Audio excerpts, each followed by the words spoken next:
chart of the Dow Jones. Yeah. Right. And so I end up doing in recovery is just kind of softening the peaks and valleys so that I could exist in life and, not have to numb the pain of the way I was living my life. And so, part of that involved being able to have a relationship with my sexuality that's beautiful and empowering and made me feel good about myself as a man. That's so missed in recovery circles. Everything is about abstinence. And I get that. There's value in abstinence. But if you truly want to transcend this compulsion, you have to build a life that's more enjoyable, more purposeful than the life you were living. Right. Or else you're going to be vulnerable to returning to it. So part of that means dude, Steve, you've got to learn how to be in a relationship. You got to learn how to experience the joys of your sexuality. You have to learn how to experience meaningful connection in order to truly transcend this compulsion.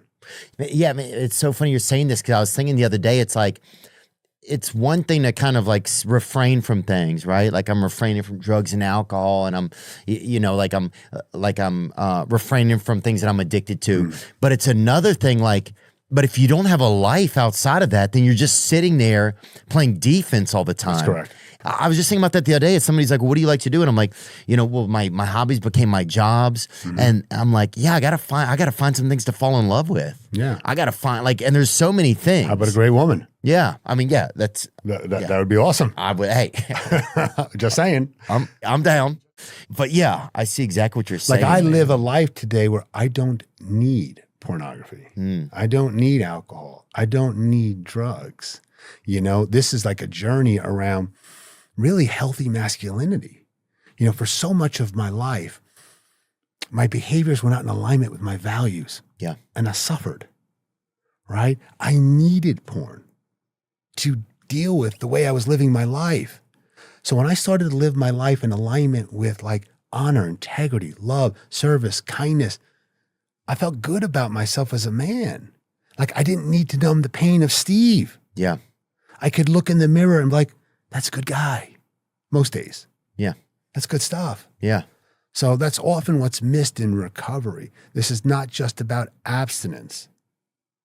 It's about becoming emotionally regulated, kind of socially connected, living with honesty and integrity so that you don't need some maladaptive coping mechanism to deal with life. Amen. Yeah, man, I think this has been I have so many friends that talk about this a lot, and even women. I was talking to this girl the other day, and I said, I have a guy coming in who started a recovery center for a porn addiction, and she's like, oh, I struggle with that. And I was like, what? It shocked me. Yeah. I had never heard a woman just say that to my face and casually. Yeah. Why do so many men struggle with this? So here's the truth that no one tells anybody. This is really, really difficult to overcome. It's almost comical. You go online and you see these ads. We'll fix your porn problem in 14 days. No, you won't. Yeah. Not happening. Sorry. There are a bunch of reasons why this is so hard. The ease and accessibility of this make this a phenomenon we've never seen before. And it's not just porn, it's sexualized social media. And so I'm in long-term recovery from cocaine addiction.